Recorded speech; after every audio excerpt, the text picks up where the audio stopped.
बहुत स्वागत है। बड़ी खबर टीचर्स पात्रता परीक्षा को लेकर सुप्रीम कोर्ट के फाइनल फैसले के बाद प्रदेश और देश के लगभग 25 लाख सरकारी स्कूल के प्राइमरी और मिडिल कैडर के शिक्षकों के ऊपर उनकी नौकरी को बचाने का एक बड़ा संकट जारी है। इसी बीच सरकारों से उनको काफी उम्मीद है। सुप्रीम कोर्ट ने जो अपना फैसला फाइनल डिसीजन 29 मई 2026 को दिया, उसके बाद से ही शिक्षक और उनके संगठन लगातार प्रयास कर रहे हैं कि सरकार की तरफ से इन शिक्षकों के लिए कुछ छूट राहत का आदेश जारी हो जाए। अब यहाँ पर शिक्षकों की परीक्षाएं इसी महीने होने जा रही है और इन परीक्षाओं को देखते हुए इन शिक्षकों के लिए अलग अलग राज्यों की सरकार अलग अलग अपने हिसाब से नियम बना के इन शिक्षकों को छूट दे रही है।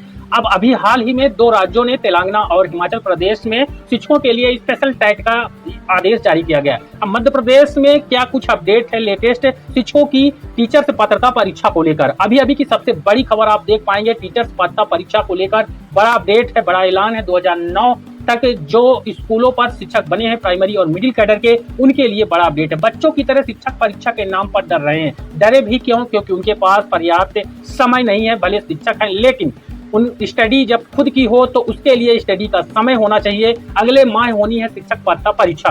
अभी शिक्षकों की सूची और सिलेबस तक जारी नहीं किया गया है, तो यह विभाग या फिर लोक शिक्षक की कमी है। इस पर विस्तृत अपडेट आपको दिखाएंगे। जबलपुर से है, परीक्षा के पहले शिक्षक बच्चों को शांत रहने और पढ़ाई में मन लगाने की सलाह देते हैं। वह डर को अपने ऊपर हावी न होने की बात भी करते हैं। वहीं शिक्षक इन दिनों खुद ही शिक्षक पात्रता परीक्षा यानी कि टीईटी को लेकर डरे और सहमे हुए हैं।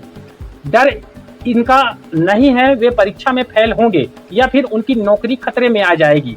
डर उन्हें इस व्यवस्था से है जो अभी तक परीक्षा का सिलेबस तक जारी नहीं कर पाई है। वह सूची तक घोषित नहीं हुई है जिसमें उन शिक्षकों के नाम होंगे जिन्हें परीक्षा देनी है। सुप्रीम कोर्ट के निर्णय के बाद यह तय हो गया है कि शिक्षा के पात्रता परीक्षा होगी और इसका आयोजन जल्द ही किया जाएगा। हालांकि आदेश में 3 साल के दौरान इस टीईटी की परीक्षा पास करने की बात कही गई थी। इसके बाद से ही जुलाई और अगस्त में पहली परीक्षा मध्य प्रदेश में आयोजित होने की चर्चा शुरू हुई। हालांकि देश के अन्य जो राज्य हैं वहां पर टीईटी का परीक्षा निर्धारित समय के अनुसार ही संपन्न हो रहा है। अब जबकि यहाँ पर जुलाई और अगस्त में परीक्षा कराई जानी है तो उसका सिलेबस भी जारी होना चाहिए ताकि शिक्षकों में यह पता हो कि उनका आखिर उनसे परीक्षा में पूछा क्या जाना है। यह जरूर चर्चा होनी चाहिए कि परीक्षा व्यावसायिक परीक्षा मंडल द्वारा ली जाएगी, लेकिन इस पर भी आपत्ति दर्ज कराई गई क्योंकि यह परीक्षा शिक्षकों की इंटरनल परीक्षा है जिसे शिक्षा विभाग द्वारा आयोजित किया जाना चाहिए। परीक्षा पास करो या नौकरी छोड़ो, शिक्षकों का कहना है कि शेष शिक्षक पात्रता परीक्षा के लिए यह नियम बनाया गया है कि जिन शिक्षकों की सेवा में 5 वर्ष से अधिक का समय बाकी है उन्हें हर हाल में परीक्षा देनी होगी। अगस्त 2028 तक उन्हें परीक्षा पास करनी होगी, वरना या तो नौकरी छोड़नी होगी या फिर अनिवार्य सेवानिवृत्ति उनको दे दी जाएगी। इसके साथ ही पात्रता परीक्षा पास किए बिना उन्हें पदोन्नति भी नहीं मिलेगी। अब इस पर शिक्षा मंत्री से मुलाकात हुई है। शिक्षा मंत्री यानी केंद्रीय शिक्षा मंत्री की यहाँ पर बात हो रही है। पिछले दिनों शिक्षकों ने केंद्रीय शिक्षा मंत्री धर्मेंद्र प्रधान से मुलाकात किया था और उनसे आग्रह किया गया कि सरकार इस मामले में रिव्यू पिटीशन दाखिल करे और समाज और शिक्षक समुदाय के हित में इस फैसले पर पुनर्विचार करने का अनुरोध करे। वहीं शिक्षा मंत्री से कहा गया कि जब शिक्षक खुद परीक्षा की तैयारी में जुट जाएंगे तो वो बच्चों को क्या पढ़ाएंगे। उनको इस बात का भी खौफ होगा कि यदि परीक्षा पास न कर पाए तो सामाजिक अपमान होगा। बेहतर होगा कि शिक्षकों के मान सम्मान को देखते हुए परीक्षा को रोका जाए।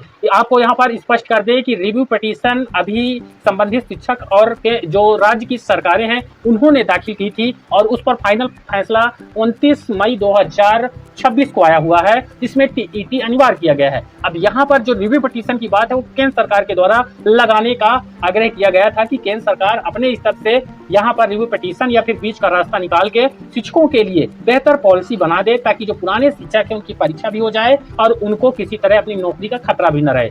मुझे उम्मीद है जानकारी बेहद इंपॉर्टेंट है। आप सभी से निवेदन रहेगा इस वीडियो को ज्यादा लाइक और शेयर करिए और हमारे चैनल पर नए हैं तो सब्सक्राइब भी जरूर कर लीजिए। धन्यवाद।